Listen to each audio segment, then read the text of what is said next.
History isn't just repeating itself, it's screaming a warning from the year 1720. In the archives of Banque de France, historians studied brittle paper trails of one of history's most catastrophic financial manias, the Mississippi Bubble. Ink scratched into ledgers, signed in looping 18th century script, reveals not just numbers, but desperation, belief, denial. Examining original documents of the Mississippi Company, what we uncover feels less like distant history and more like a mirror, because the patterns embedded in 1720 look disturbingly familiar. To understand the warning, we must begin in early 18th century France. The nation was drowning in debt after Louis Xiv's wars. Government coffers were empty, creditors anxious, state liabilities ballooned beyond tax revenues. Sound familiar? Into that crisis stepped charismatic Scottish financier John Law.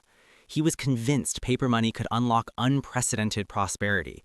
He founded a bank issuing paper notes, backed not by gold, but by confidence, belief, and future promise. At first, it worked. The French economy surged with new energy. Trade expanded. Asset prices climbed. Law's bank merged with the state. The Mississippi Company gained monopoly rights over French trade in North America. Investors were told of untold riches. Shares soared. Demand exploded. Aristocrats, merchants, clergy, everyone wanted in. Fortunes multiplied. Paris buzzed with easy wealth. But here's the chilling part. The wealth wasn't coming from productive output. It was coming from expanding credit. Law's system required ever-increasing issuance of paper money to sustain rising share prices, a feedback loop. By 1720, the money supply had exploded. Meanwhile, the real economic output of Louisiana was negligible. The promised riches were largely fantasy. The system depended entirely on confidence. When a few large investors attempted to convert paper notes back into hard metal coin, the illusion cracked. Panic spread. Law imposed withdrawal limits, then devaluations, then restrictions on gold ownership. Sound familiar? Within months, the bubble collapsed. Share prices plummeted. Paper money became nearly worthless. France entered a deep financial depression. Trust in the monetary system evaporated for generations. Now pause, because when we shift our focus to the present global financial system, anchored by the United States dollar, the parallels are unsettling. The modern dollar system, overseen by the Federal Reserve, is also built on fiat currency. It is not backed by gold, it is backed by confidence, taxation power, and debt issuance. After the United States formally severed the dollar's convertibility to gold under Richard Nixon in 1971, the system became entirely confidence-based. And for decades, it worked. The dollar became the world's reserve currency. Global trade flowed through it. Foreign governments accumulated it. U.S. Treasury bonds were treated as the safest asset on earth. But like France in 1719, the United States has accumulated staggering levels of debt. Government liabilities have climbed into the tens of trillions. Servicing that debt increasingly requires either higher taxation, spending cuts, or monetary expansion. In moments of crisis, 2008, 2020, the response was aggressive monetary creation. Quantitative easing programs expanded the Federal Reserve's balance sheet dramatically. Trillions of new dollars were created electronically, not backed by new gold reserves or proportional increases in tangible production. Just as in John Law's France, liquidity injections inflated asset prices. Stocks soared, real estate climbed, wealth on paper expanded rapidly, but underlying structural imbalances persisted. Original 18th century correspondence reveals a psychological pattern that is perhaps the most haunting parallel of all, the belief that this time is different. French investors in 1719 argued that new financial engineering had permanently changed economic reality, that paper money represented a superior system.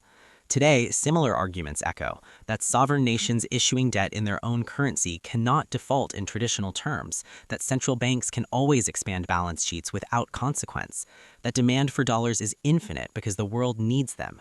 Yet, history suggests a limit not defined by spreadsheets, but by confidence. In 1720, the turning point wasn't a specific debt ratio. It was the moment enough participants began questioning convertibility, when belief faltered. If major foreign holders of U.S. debt, nations that rely on dollar reserves, begin diversifying aggressively, confidence dynamics could shift. If inflation erodes purchasing power persistently, public trust weakens. If debt servicing consumes an ever greater share of fiscal capacity, markets notice. In France, once redemption pressure began, policymakers responded with tighter controls.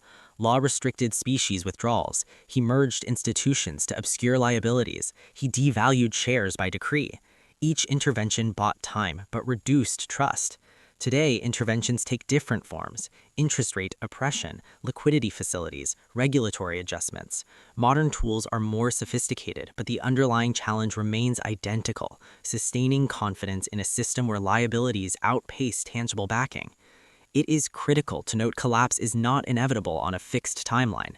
The Mississippi bubble did not implode the day debt surpassed a number. It imploded when the gap between narrative and reality became too obvious to ignore. And that is the warning history screams. Financial systems can endure extraordinary imbalances for years, even decades, so long as confidence remains intact. But once psychological tipping points are crossed, reversals are swift. The ledgers of 1720 show frantic attempts to stabilize share prices, emergency decrees, sudden policy shifts, officials insisting everything was under control. Meanwhile, markets were voting otherwise. The haunting parallel is not that the dollar will vanish tomorrow, it is that systems built on expanding credit eventually confront mathematical constraints.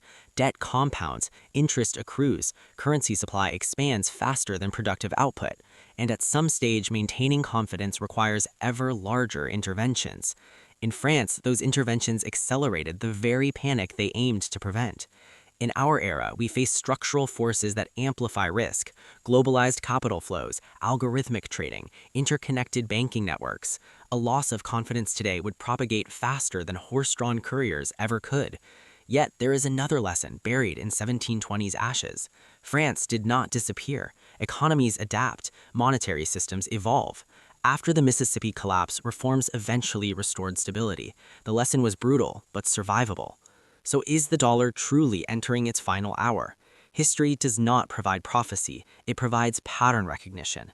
The Mississippi bubble demonstrates that when debt, monetary expansion, speculative asset inflation, and unwavering belief converge, a fragile equilibrium forms. As long as participants trust the structure, it stands. But when trust fractures, decline accelerates. The modern global economy is larger, more complex, and more diversified than 18th century France. The United States commands immense productive capacity, military influence, and financial infrastructure. These factors extend the lifespan of confidence, but they do not eliminate the laws of arithmetic or human psychology.